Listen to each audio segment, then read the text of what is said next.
เอาพี่น้องเอ้ยมื้อนี้ก็เป็นมื้อสันวันดีมื้อปีใหม่พี่น้องเอ้ยปีใหม่ก็คือว่าเบาล่ะก็จะได้มาสุมัดสุมาทางอันแม่เนาะขอขมาทางขมาลาโทษน้ำแม่เนาะก็มื้อนี้ก็เฮาก็ได้อยู่ในเฮือนในชานอยู่กับครอบครัวก็อยู่น้ำพอน้ำแม่เนาะพี่น้องเนาะเบาล่ะก็จะได้มาสุมัดสุมาเพิ่นเนาะเป็นเงินก็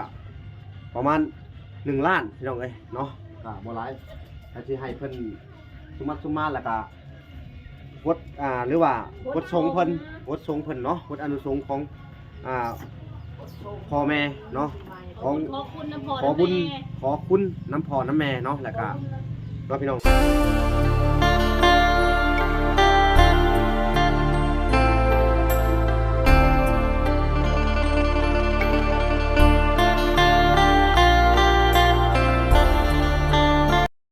ครับสบายดีพ่อแม่พี่น้องเบิร์ดสุขุสุขคนเนาะการยินดีเข้าสู่ช่อง YouTube เบาหลาสายบุญคุณธรรมคือเก่าเส้นเคยนะทุกคนเนาะทักทายสบายดี FC ทางฝั่งไทยและ FC ทางฝั่งลาวและ FC ทางต่างประเทศนำเด้อเอาสบายดีปีใหม่ลาวไทยพี่น้องเอ้ยแล้วกับปีใหม่ผ่านหลายๆประเทศพี่น้องเอ้ยเนาะมื้อนี้ก็บ่ล่ะก็จะได้มาสมัดสุมาทั้งพ่อแม่พี่น้องเอ้ยก็ถือว่าพ่อบ่มีเนาะมีแต่แม่เนาะบ่ล่ะก็เหลือแต่แม่ผู้เดียวพี่น้องเอ้ยก็สิได้สมัดสุมาเพิ่นเนาะมื้อนี้ก็หลังจากที่ว่าว่างเวียกเนาะบ่ได้อยู่กับอาเบยพี่น้องเอ้ยก็ถือว่าเป็นวันหยุดเนาะวันหยุดปีใหม่สงกรานต์พี่น้องเอ้ยก็ขอให้ทุกคนเนาะปีใหม่นี่ก็ขอให้ FC ทุกท่านที่รับชมบ่ล่ะอยู่เนาะและ FC ทุกคนไม่ว่าจะภายในและต่างประเทศ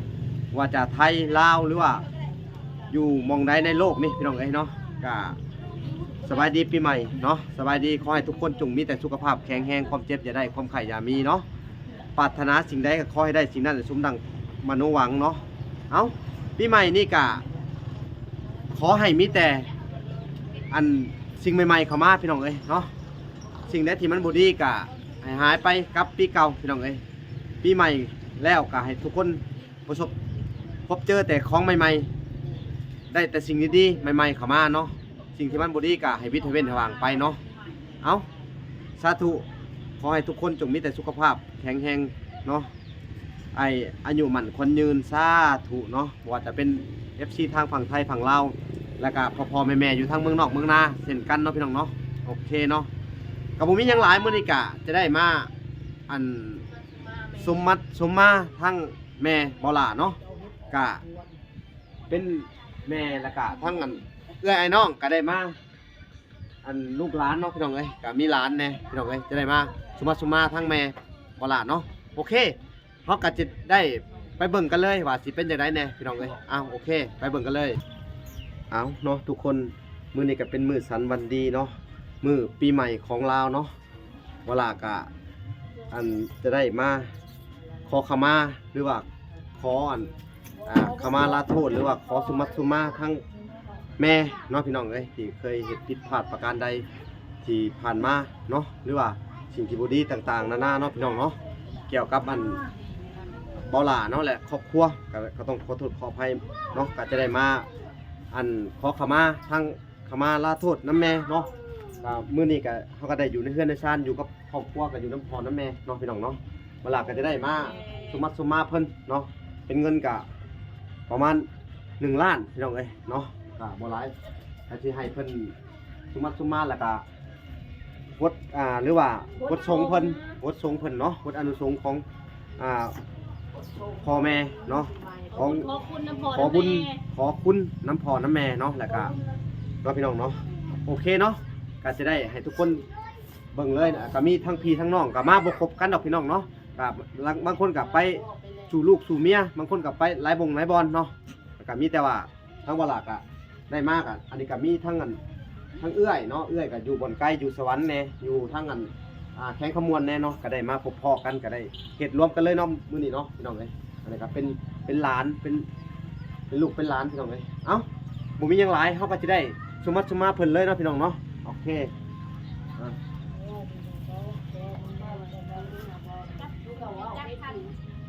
พร้อมกันเลยเหรอนะสาธุมื้อนี้เป็นมื้อสันวันดีมื้อสีวัน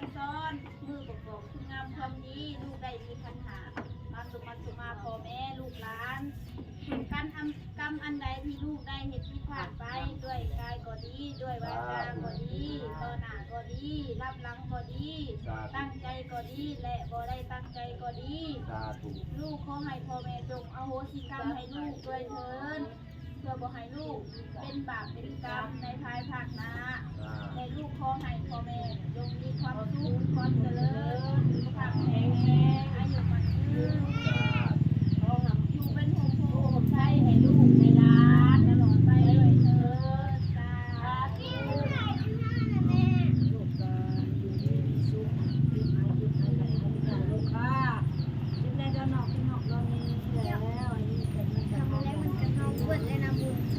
บุญอย่าง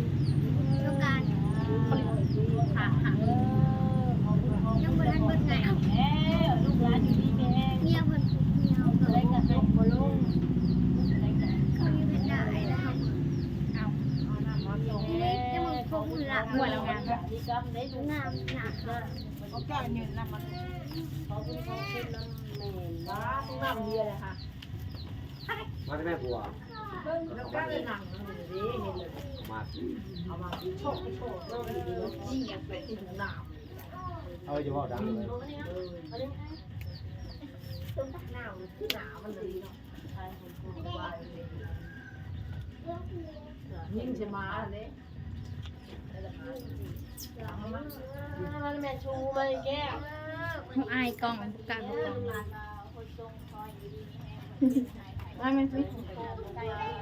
มาเข้ามาแม่แก้ว เป็นผืดเป็นยังกับพ่อให้ดีเด้อให้ดีให้เช้าซาถิ่นเพราะช่องมันใหญ่เคยเป็นยังคือเด็กดีมีแทนเด็กสุขภาพแข็งแรงมันยืนเป็นอันวัดเป็นไอเป็นผืดเป็นยังให้ดีให้เช้าซาเป็นโฮมโฮมใช่ลูกร้านเองก็ต้องหัวเลยเคยเห็นออกมาเคยเห็น เพลง แค่ไปนอนเกือบนี่เห็น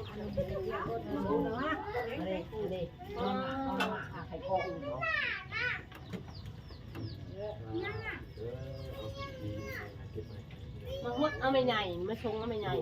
ขอขมาลาโทษชาวประการใดขอโทษขออภัยเลยเรื่องเกิดขึ้นดีๆให้เกิดขึ้นใหม่ได้ครับเราจะมีสถานะเรื่องต่อไปเด้อเอา เมื่อยังทานอ่ะหาฉากเด้อเผื่อมาทุ่มาไม่ใหญ่เด้อนะเด็กขอบคุณขอบคุณเลยแล้วเฉพาะจำนั้นแล้วมีแต่ความสุขมีแต่ความสุขความเจริญกินบะบุกจุกบะลงสั่งลูกคุกขึ้นเด้อไปส่งเรียนนะคะแต่ว่าแม่แก้วเข้าไปไปทานโทษให้ไม่ใหญ่กว่านี้สิจะลงไปแก้ว เต้ยเข้ามาเต้ยลุงสิแล้วเข้ามาแต่ละคนชมมาเพิ่น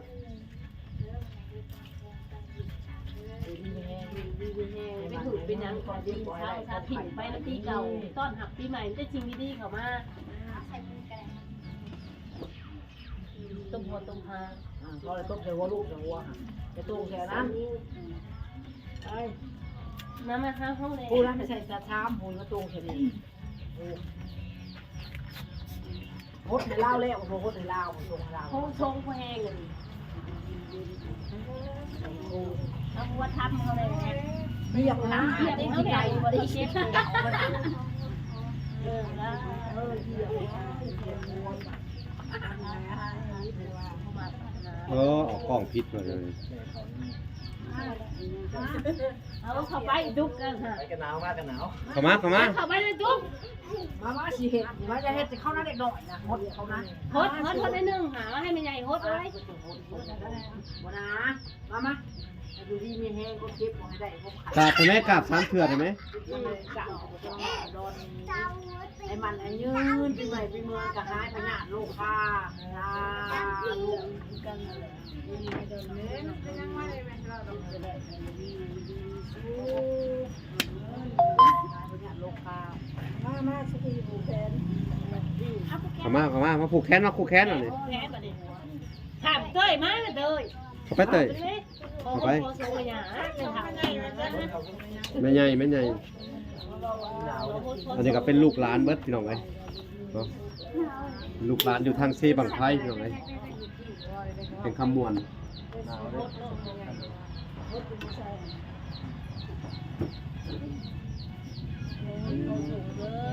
ที่เป็นอย่างนี้ก็ได้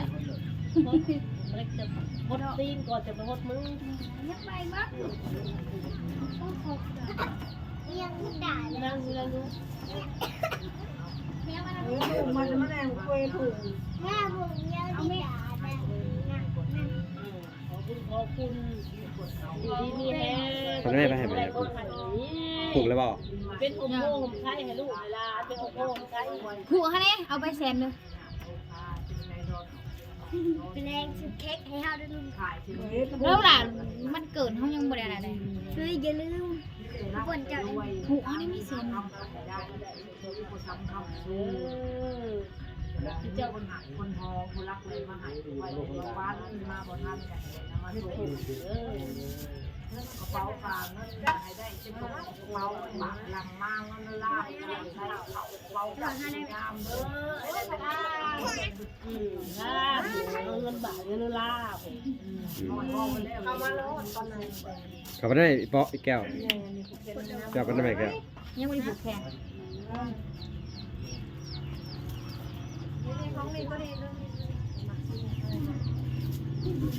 นั่งลงวางกล้องเออ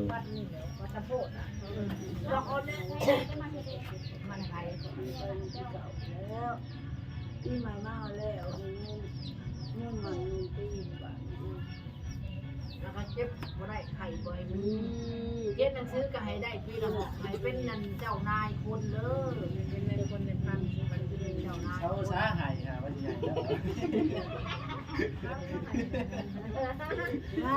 มาเข้ามาบ่าเดี๋ยวเรียกเกี่ยวเข้ามาสิได้ผูกแขนอีกทีหนึ่งพี่น้องเอ้ย เอา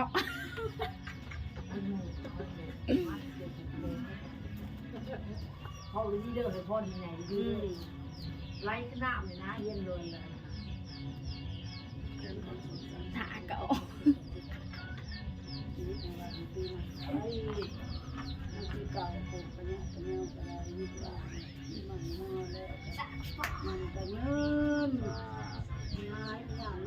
เนี่ยเรา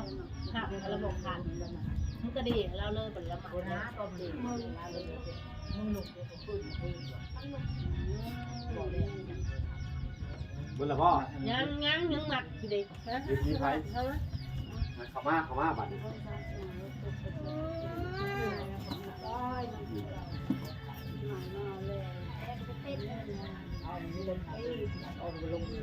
เป็นคนเดียวเมียเดียวเด้อไปหาเงินหาคำมันได้มาดีมีแห้ง ป้อเลยมันกดดำเลย หรือไม่คือดำใช่ไหมผมถ้าเป็นก็มีตกมา ตุ๊กมันไม่ใหญ่ผูก ไปบัดเด้อ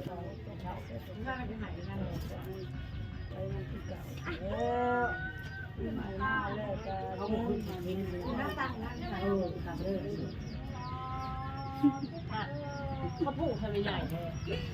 เพื่อได้ผูกใหญ่ก็คือมีตัวเที่ยวเขามัน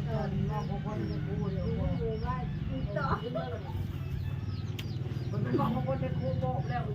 บอกมันนี่น้องบอกเป็นหลักเอาตัวบอกต่อดีนั่ง เอาพี่น้องเอ้ย